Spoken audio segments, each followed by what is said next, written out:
You know what I mean? He wanted to move up, and he wanted to move up. You know, he was busting out the seams at 147. I've been around him when he made weight, and he look a little messed up in his face and everything. He don't look good.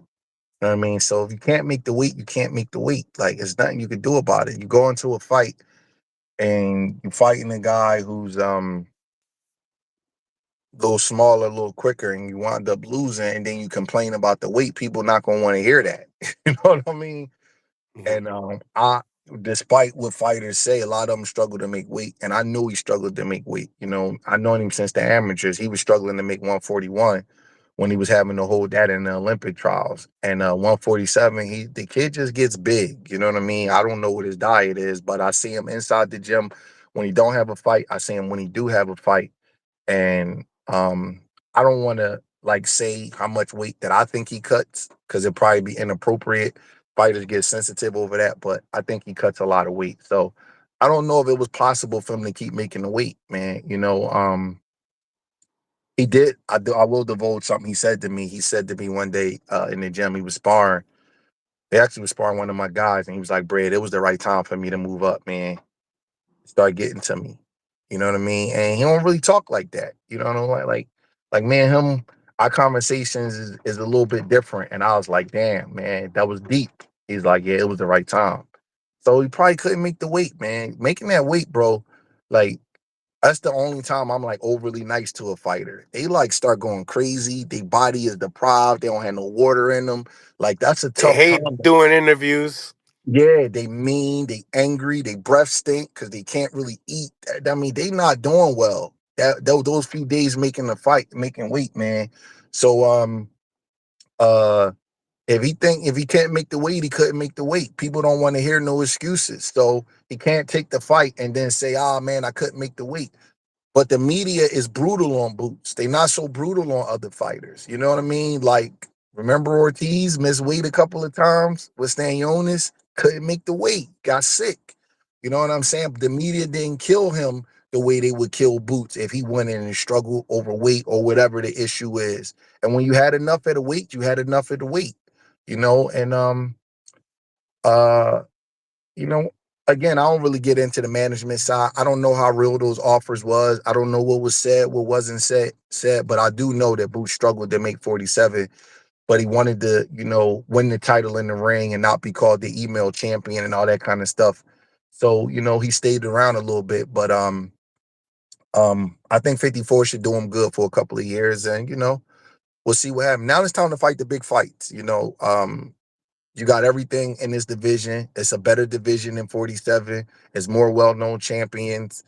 You know, so here's the time to make your legacy right now and get yourself a nice historical run. You know what I mean? This is the time to do it. Boots versus all the champions. You think he beats? You think he can clear them all at 54? Um, what would it be? Bakhram, Fundora, Boss. Abaz, and Zayas, right? I would think Boots is the favorite over all of them. Abbas is kind of an unknown, but I was impressed with him. Bakram is a really good Without a counterpuncher. title, he's a favorite with all of them. Yeah, I think he will be the betting favorite on the lines.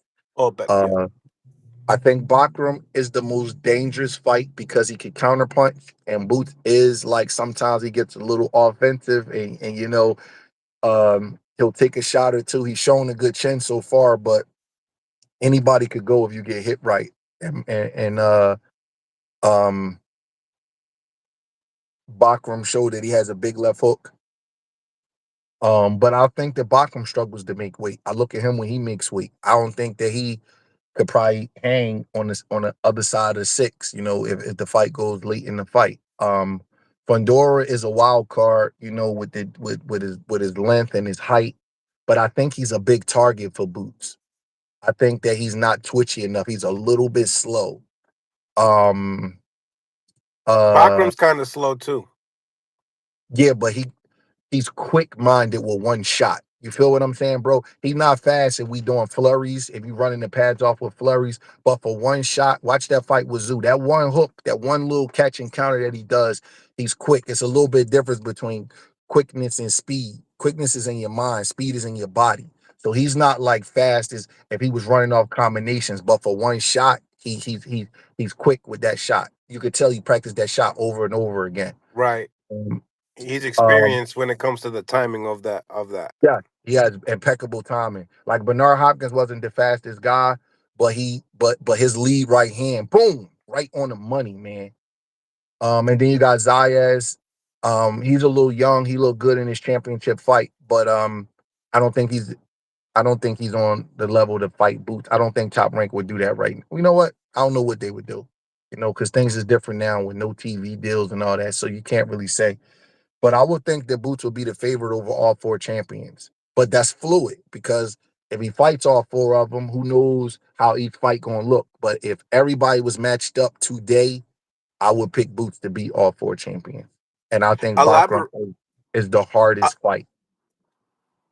Elaborate a little bit when you said that Top Rank don't got a network deal, so you wouldn't know how they would go about risking Zayas. He was signed at 16, so Well, under normal circumstances, you probably wouldn't risk Zayas versus Boots.